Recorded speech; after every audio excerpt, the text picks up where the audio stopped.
बताओ। कल मैं जो कनीना मार्केट में आ रही थी ना, तो आई तो मैं कपड़े खरीदने के लिए आई।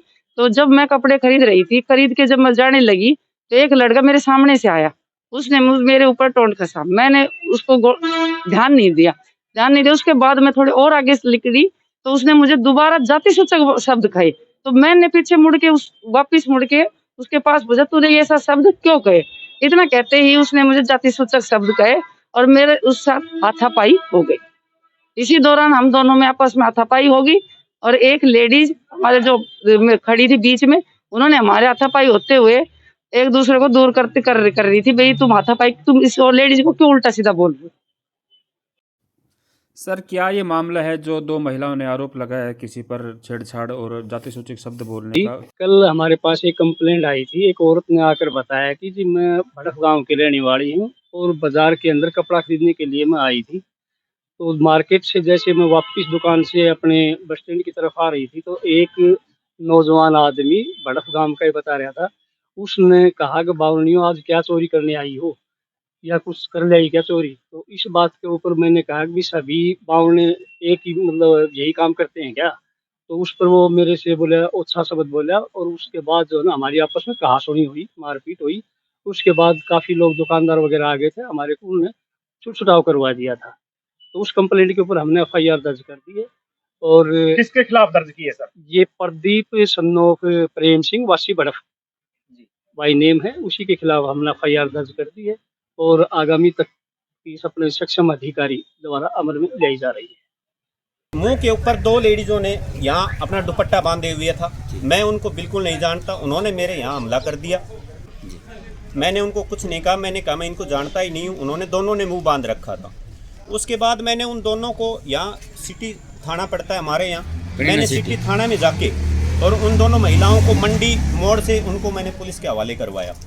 मैं सतीश कुमार और आप देख रहे हैं रेवाड़ी हलचल। और आज हम आए हुए हैं कनीना। यहाँ पे एक मामला था 20 तारीख को। यहाँ एक प्रदीप नामक व्यक्ति पर आरोप लगाए गए थे ऐसी, और इनके ऊपर आरोप थे कि इनको जाति सूचक शब्द बोले गए और दो महिलाओं के साथ छेड़छाड़ के आरोप इन पर लगाए गए थे।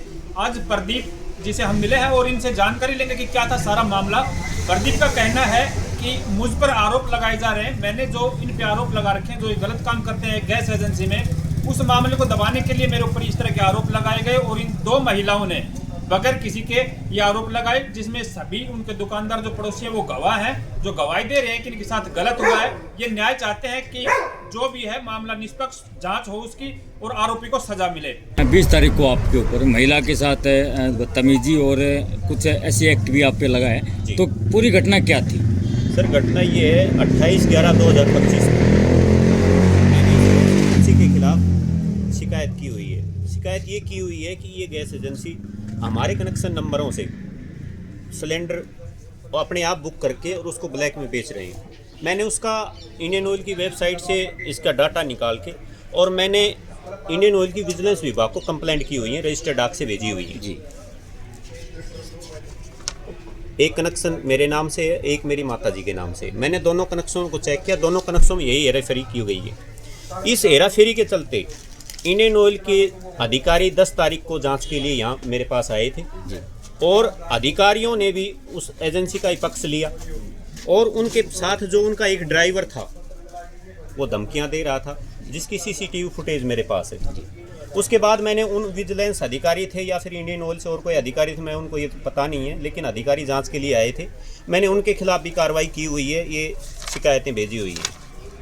ये मेल भेजी थी 10 तारीख को ही, फिर उनका रिप्लाई रात को ही 10 तारीख को ही आया कि आप अपने 17 अंकों के LPG ID और उपभोक्ता संख्या भेजें।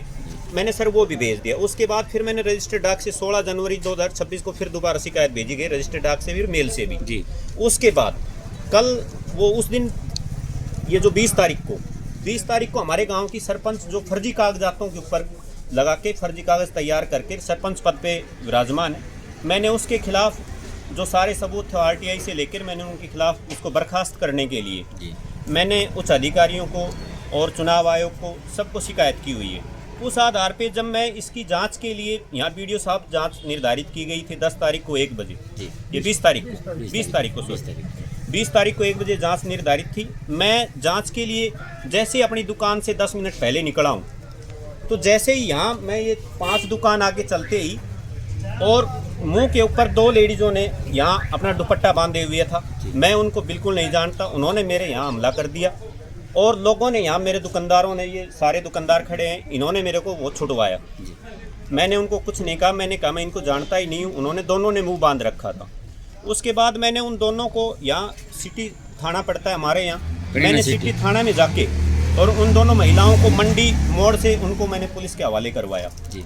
और फिर मैंने लिखित शिकायत दी और पुलिस वालों ने उनसे शिकायत लेके मिली भगत करके, और उसका पिता हरियाणा पुलिस में बताया जा रहा है, थोड़ी देर बाद वो भी वहीं थाने में आ जाता है। जिस महिला ने शिकायत दी थी जी, उसका पिता हरियाणा पुलिस में अपने आप को थानेदार बताकर रोब झाड़ रहा था जी, और धमकियां दे रहा था कि तेरा इलाज करके छोड़ेंगे।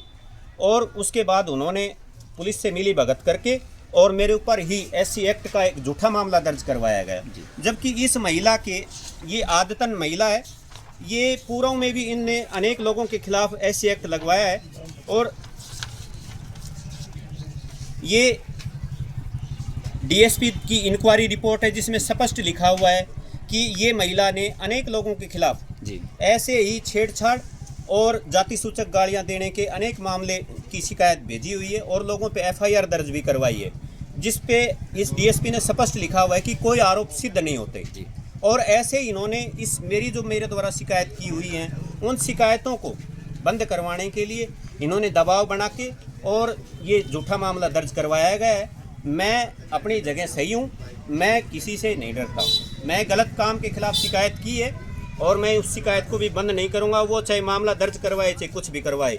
मैं आपके इस चैनल के माध्यम से बता देना चाहता हूँ कि जो भी भ्रष्ट हैं उनको एक को भी नहीं छोड़ूंगा। जो मेरी कलम के नीचे आ गए, चाहे वो कोई भी हो, अपने आप में कोई कितना बड़ा से बड़ा अधिकारी हो, चाहे कोई भी हो, और मैं सही हूँ और कानून का हम सम्मान करते हैं, कानून का पालन करेंगे, कोर्ट का सम्मान करते हैं, और जहाँ भी जो हमारे कागज़ हैं हम उनको सब जगह पेश करेंगे और जो न्याय होगा वो हमारे देखेंगे आगे जो कुछ होगा। प्रदीप भाई, आप भी भड़प से हैं और जिन्होंने शिकायत आपके जो केस लगाया SC वो भी भड़प से ही। जय गुरुदेव इंडियन गैस एजेंसी भड़प जी, उसकी संचालक है और उसके खिलाफ ही मैंने शिकायतें की हुई हैं। और इस महिला ने अनेक लोगों पे, गांव के, मेरे गांव के लोग हैं, एक तो ये रामविलास शर्मा, उस पे भी इन्होंने यही आरोप लगाए थे। एक बलराज है, बलराज के भी वो यहाँ मंडी रोड के ऊपर, ये चौकी के उस सिटी थाना का जो गेट परली तरफ पश्चिम दिशा में, वहाँ उसके भी पिलट गई थी ये महिला।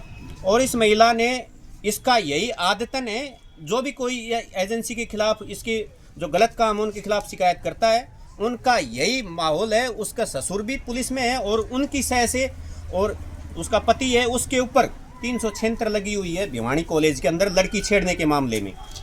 वो कहीं भी, पति भी पत्नी भी, कोई सब गलत काम करते हैं और दूसरों को गलत साबित करने की कोशिश करते हैं।